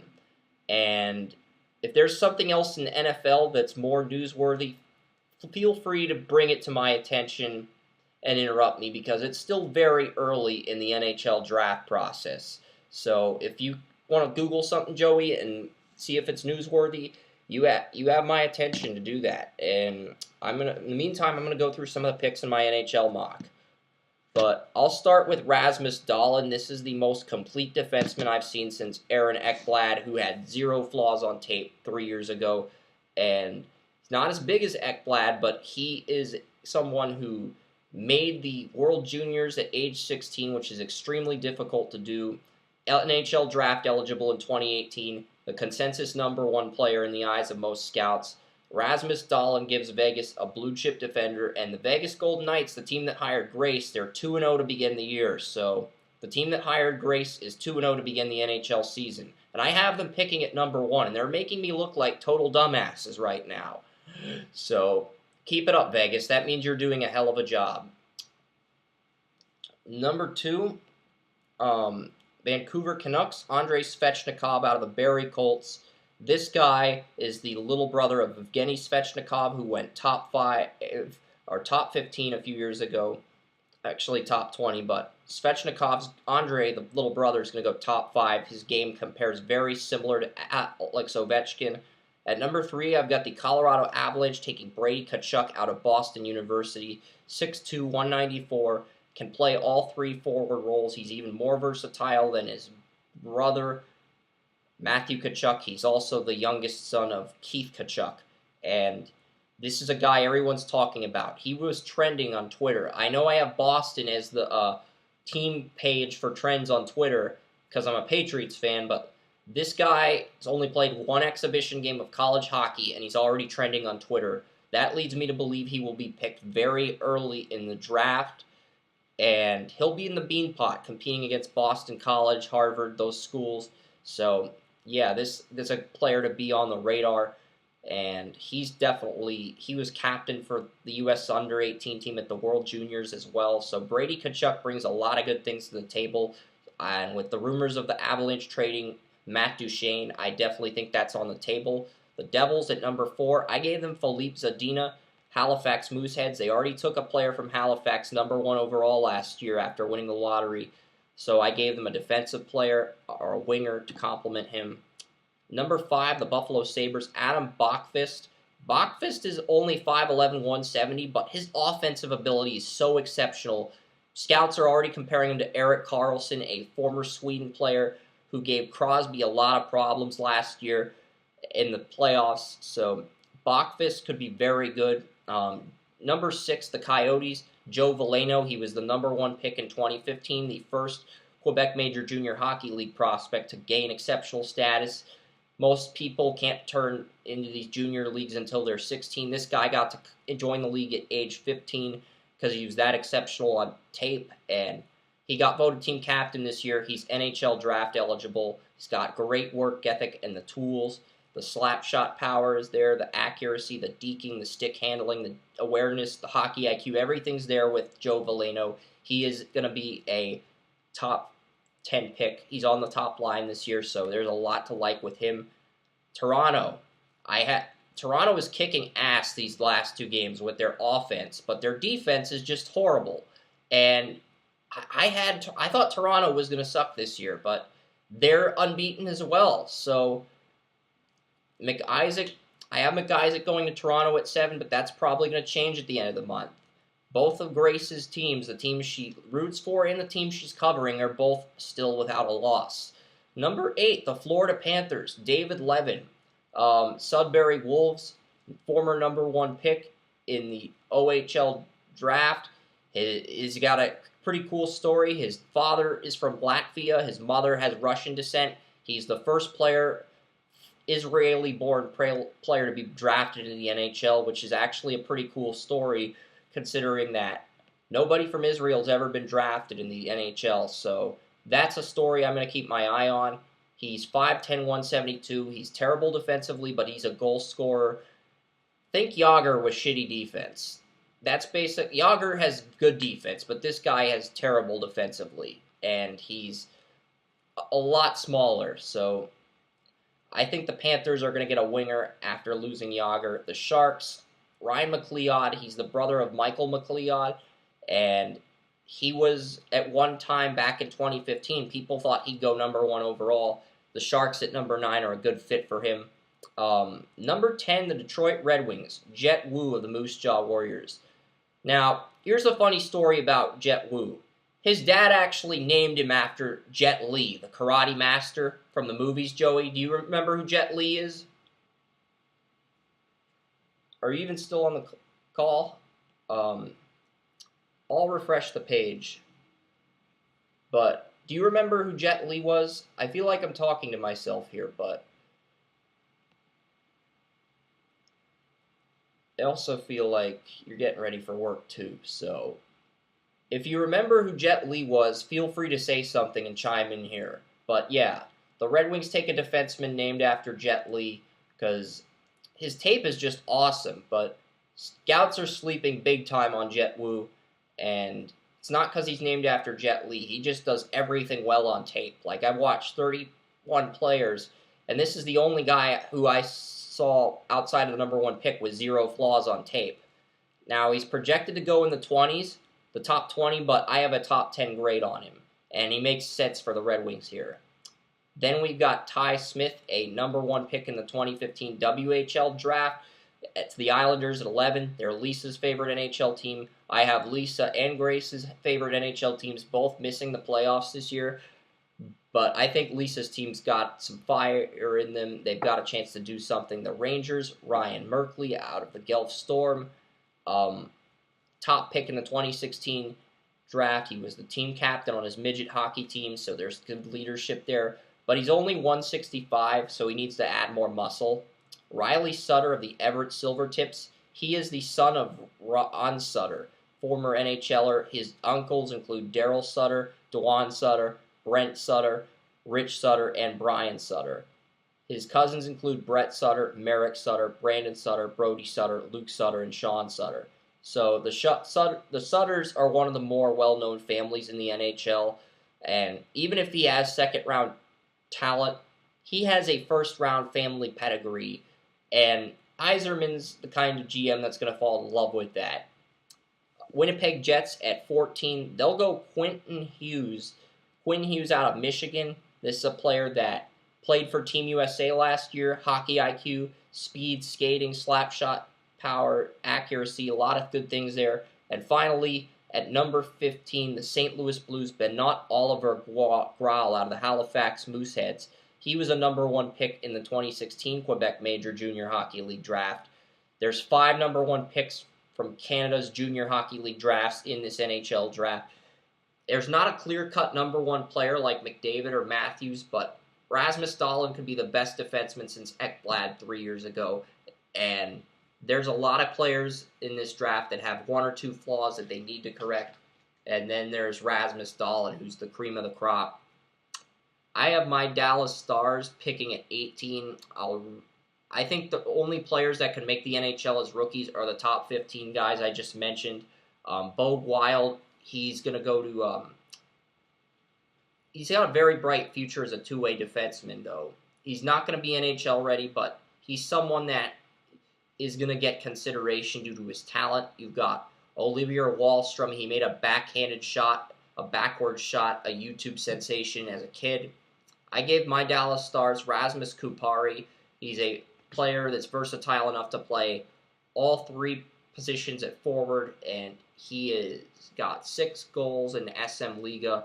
The Carolina Hurricanes at 19, they took Jack McBain.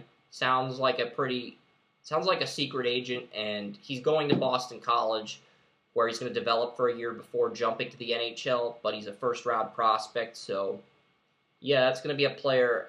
McBain's going to be a player that Boston College is going to develop and make really good. And then you've got Adam Ginning, Evan Bouchard. All I'm going to say about this draft is Joel Farabee, USA, Barrett Hayton, Sault Ste. Marie, center, Isaac Lundstrom, center. I'm going to say this draft is very deep at center and defense. I think it's weak at goalie. Most hockey drafts are weak at goalie, but if you find the right guy to develop, it pays off down the road. And most teams don't draft goalies early. It's not a strong winger draft like last year was, so I'm going to say that this is a very strong defensive draft and a very strong center draft. I think this draft is even deeper. There were 5 defensemen that went top 17 last year. I think we could see as many as 7 defensemen go in the top 14, so I really like the defense in this draft. I think there's a lot of blue line players that can help your team out. Matthias Samuelsson, Team USA, I have him going to the Penguins at 29. Rasmus Sandin of Rogel BK, I have him going to the Bruins, Zdeno Chara being 40. And I have the Edmonton Oilers winning the Stanley Cup over the Bruins. I think Gary Harris of the Denver Nuggets got extended, so we're almost done here. I'm going to look really quickly to see what the NHL standings are after 2 games, and then I will wrap up the show.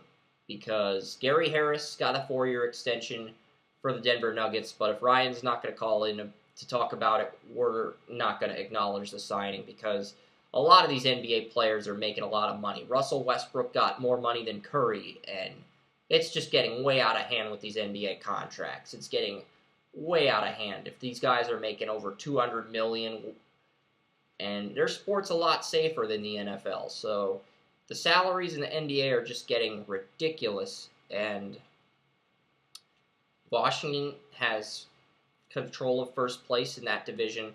Philadelphia and Pittsburgh have both gotten points. Toronto and Detroit are both unbeaten after 2 games, and Toronto has a mind-boggling 15 goals in those 2 games, but they played the Rangers, who are 0-2, which I figured would stink, and then they've played another mediocre team in the Winnipeg Jets. So Toronto and Boston, the Bruins have only played 1 game, but they haven't lost. They beat the Nashville Predators.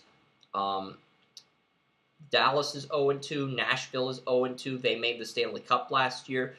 Right now, the Blackhawks and the Blues are the only 2-0 teams, and the Blues beat the Penguins. The Blackhawks beat the Penguins. The Blackhawks had 10 goals on the Penguins in their season opener, so they look good. And then you've got Los Angeles Kings and the Vegas Golden Knights. So those are the 2 teams that don't have any losses at the moment, and Vegas' next game is against the Arizona Coyotes, so we could see them win in their home opener too. So there's a lot to look forward to.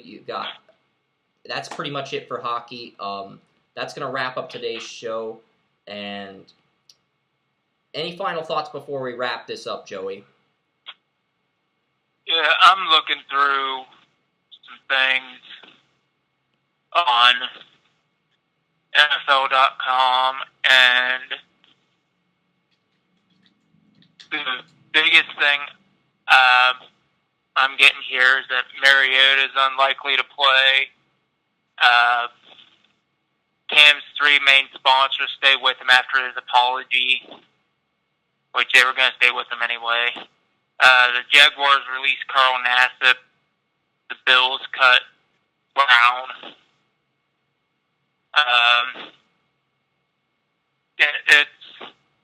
And Bradford is questionable. Yep. Chris Dunn's going to miss 2 to 4 weeks for the Bulls. I found some NBA news. I think the biggest story, while Dante Exum, a first-round pick, could miss the entire season, I think the biggest NBA news is Connie Hawkins, former Hall of Fame NBA player, died at age 75. Was Connie Hawkins one of the NBA players you grew up watching, Joey? He was before my time. Yeah, he was on the Phoenix Suns in the 70s, so he was before your time, like you said. He was from the Moses Malone era. Well, Moses Malone's era spanned 30 years, so you're going to have to... He wasn't the player Moses was, but he was in, I think he was in the NBA around that same time, because... Yeah. He played with Daryl Dawkins, I believe, and Daryl Dawkins I love Daryl Dawkins, and I believe he was the 1-2 punch with Daryl Dawkins and Connie Hawkins, I believe. Yeah, because Connie Hawkins died, and before there was the persona of Dr. J. Hawkins, there was Connie Hawkins, and Jerry Colangelo was the GM. I think they had he set the tone for people like Julius Erving and other stuff, so the Suns were a 1-year-old franchise, and they selected Hawkins 2nd overall after losing the rights to a coin flip for Kareem Abdul-Jabbar. So he was the number 2 pick behind Kareem Abdul-Jabbar when the Minneapolis Lakers won and we've seen this. We saw... And number 1 pick in the NBA draft was decided by a coin toss. The Terry Bradshaw draft was decided by a coin toss. And the number 1 pick in this year's MLB draft for 2018 was also decided by a coin toss, which the Detroit Tigers won after going 6-36 in their final 36 games, which is amazing because they traded Justin Verlander to the Astros, and they still somehow ended up with the number 1 pick. So they've drafted pitcher first round each of the last 2 years. they're going to have the number 1 overall pick. They're going to have a chance to build something very special and potentially a team that can rival the Cleveland Indians down the road if they keep making smart decisions and developing their guys in the minors and those players come up. So we'll see what happens. But Connie Hawkins, it's sad that he passed away, so we'll dedicate this episode to his memory, his NBA career, and I think that pretty much wraps it up. We covered everything we wanted to in under 2 hours. I even went through all of the picks in my NHL mock draft, even though after the top 15, I think there's an immense drop-off. So, yeah, we've pretty much covered everything. The Warriors played the Minnesota Timberwolves in China last night with a 40-point preseason game. So, NBA preseason in China. So, yeah, that's cool. Grumpy Rich Now, here is a bold prediction from Willie McGinnis. He says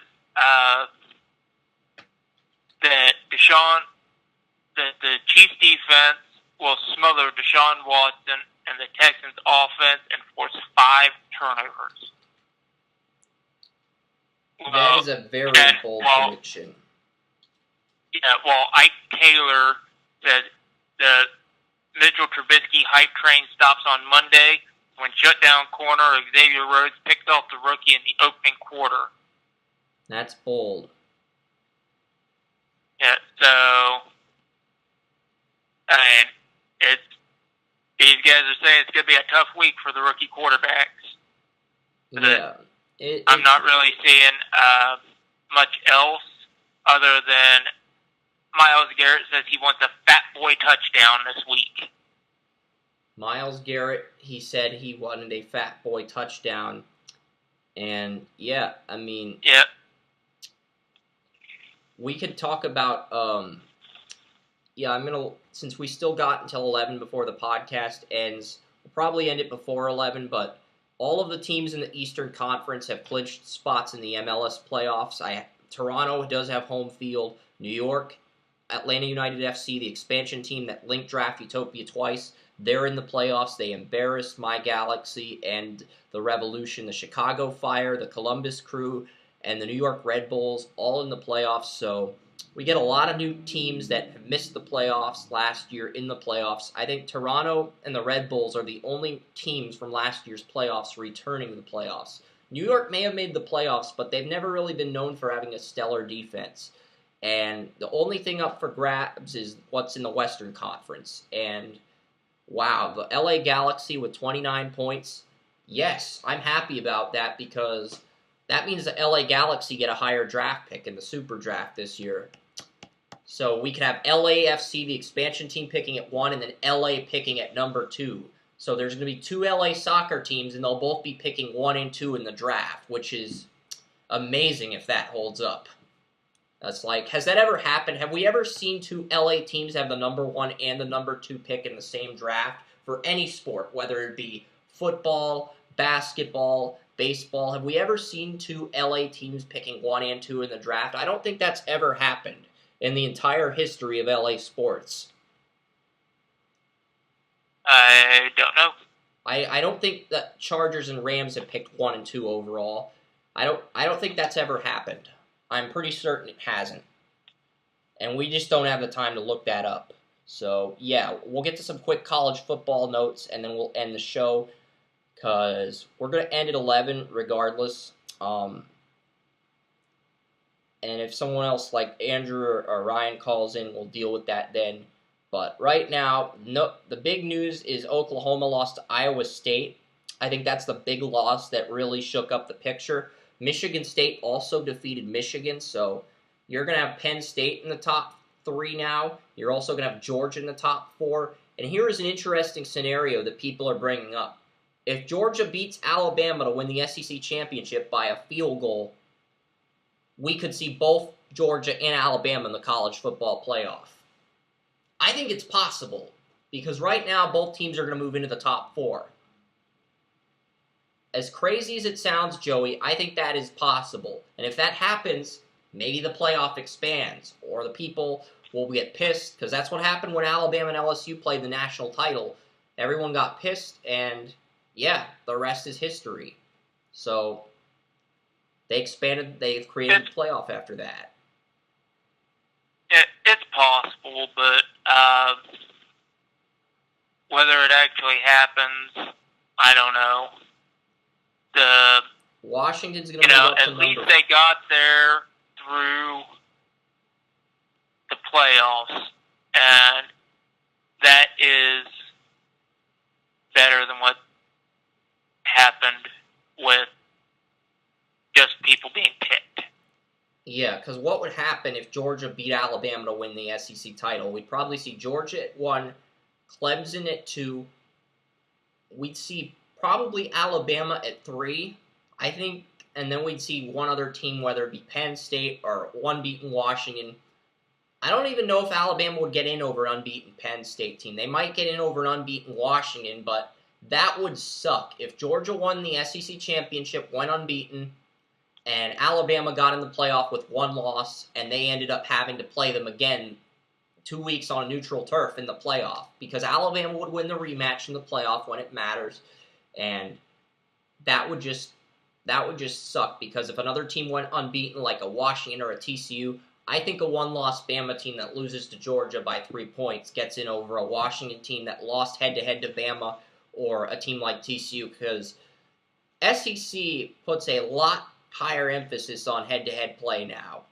I mean, the selection committee, they put a much higher emphasis on head-to-head play than they have in recent years. So they really value that more than anything else. So that's going to be huge. Michigan lost, so TCU is probably going to move up to number 7. Washington will probably move up to number 5. So Oklahoma will drop from number 3. They'll probably fall to 7 or 8.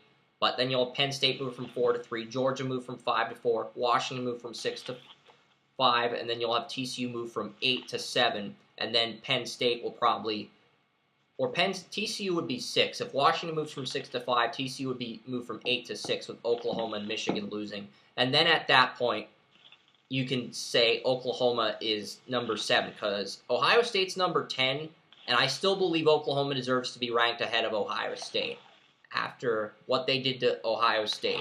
So I would put them in. I think Miami has a shot at cracking the top 10. I don't think they'll be number 9 or number 10, but I think they have a shot. They're 13th in the country. They won, so they definitely have a shot to move into the top 10 now. LSU finally got their first SEC conference win. Just going over some quick college football notes here before we wrap up the show. Syracuse upset the Pitt Panthers.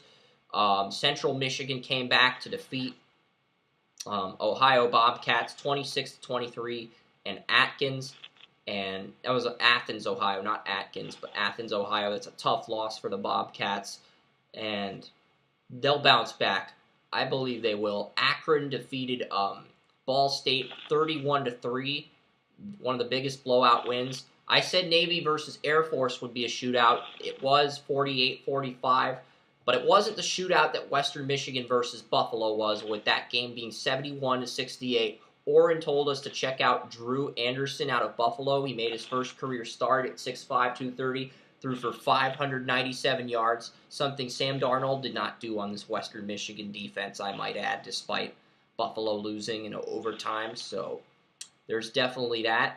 Colorado State won. Stanford won. Bryce Love. This guy just continues to dominate on the ground. He'd be a Heisman finalist if the season ended today.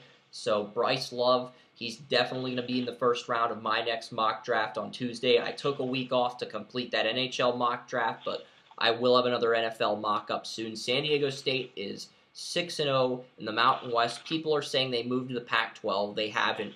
They're still in the Mountain West. Washington's 6-0 now. Louisville lost to NC State. Memphis beat Connecticut. Boise State beat BYU. Any final thoughts on this week? Washington State crushed Oregon without Herbert. Any thoughts on these college games? I know we're going to talk about some of these games a little bit more on the Evolution Network tomorrow. Texas came back to beat Kansas State in double overtime. They were losing that game by a lot. Any thoughts on these games, Joey? We got time to quickly preview some of the Week 7 games, but any thoughts on these Week 6 games in college football? Yeah, I don't have much to say about it. Not at the moment, anyway. I've got. I know you're gonna do it tomorrow. I know you're gonna talk about that tomorrow or on the very next. Yeah, I'll look up more information on it tomorrow morning and after work, but I just don't have a lot to go on right now. Yeah, right now for next week, NC State is coming to Pittsburgh at Heinz Field to play the Pitt Panthers. We're gonna get to see Bradley Chubb and Brian O'Neill. I watched the Pitt game versus Penn State at my friend's house, but I haven't really watched many Pitt games since then. I'm going to be glued into that game simply because Brian O'Neill versus Bradley Chubb is a must-see matchup, for me anyway. I watched Chubb versus Florida State. I've already seen Pitt. I haven't seen Whitehead this year, so that's probably a matchup I'm circling because anytime you get an edge rusher or a defensive end versus an offensive tackle like Brian O'Neill, that gauges my interest a lot, so that's going to be a game to watch next week. Boston College faces Louisville next week at Papa John's Stadium, so that Lamar Jackson versus Harold Landry, that could be intriguing as well. So next week at 3:30, we get the Bedlam Shootout, the Cotton Bowl, Oklahoma versus Texas. Now, Oklahoma is just going to destroy Texas because this is like the worst week Texas could have picked to face Oklahoma. I know they're 2-0 in Big 12 play, but Oklahoma's coming off their first loss. They weren't looking ahead to Texas. I think they just underestimated Iowa State because that was a team that got manhandled by Texas. And this is an interesting game. Texas-Oklahoma is always a good rivalry, and Texas is 2-0 in the Big 12 despite having a 1-2 record out of conference. And this is a big game, Joey, because if Texas wins this game, they have a pretty big lead over Oklahoma in the Big 12 race because Oklahoma would be 1-2 in Big 12 play. Texas would be 3-0 in Big 12 play. So they'd have a 3-game lead over Oklahoma when you consider they'd have a 2-game lead plus the head-to-head tiebreaker. So that would give Texas practically a 3-game lead over Oklahoma.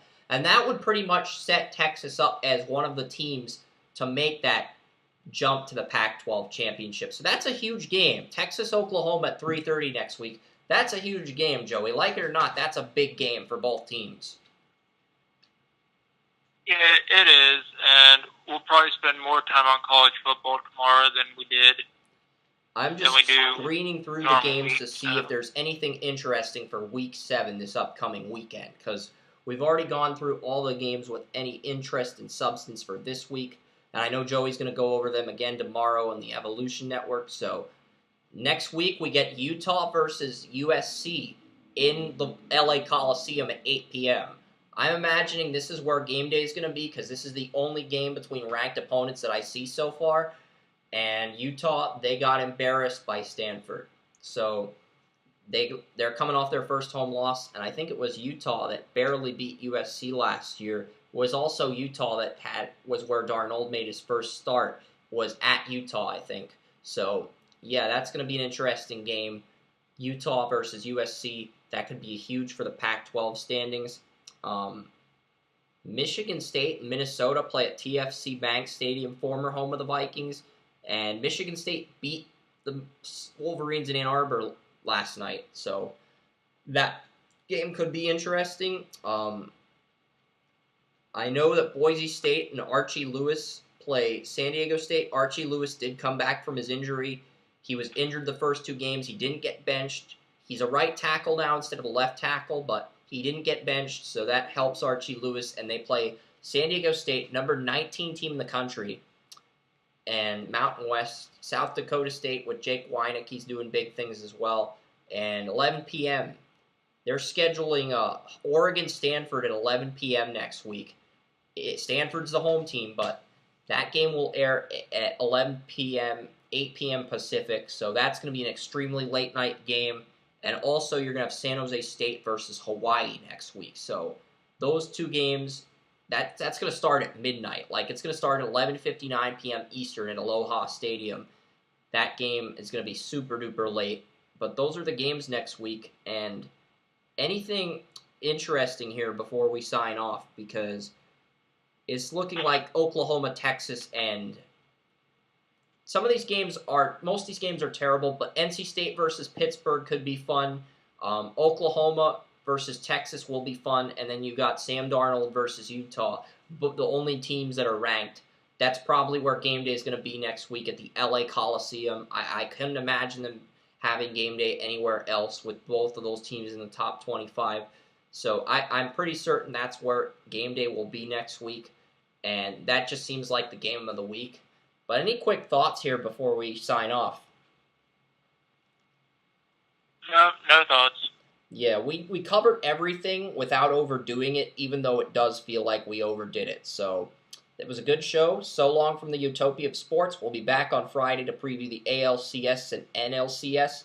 Next Sunday, my friend Tim Zarin from my old high school, managed the Point Park radio station, wants to debate NBA with Ryan Romero. We'll try to arrange that. If we can't, then we'll go over my receiver rankings. I better update those just in case we end up having to do that, so that we have a plan B in place. But so long. Enjoy your Sundays. Enjoy your football. If you don't like football, there's a Rambo marathon on AMC starting in 4 minutes. I've never seen Rambo, so I will try to watch the first one because that's on from 11 to 1 p.m. So it's at the point where Joey's probably going to scold me if I don't watch the first one, at least until the game starts. So long, enjoy your Sundays, and take care. So long from the Utopia of Sports. Call recording has been completed.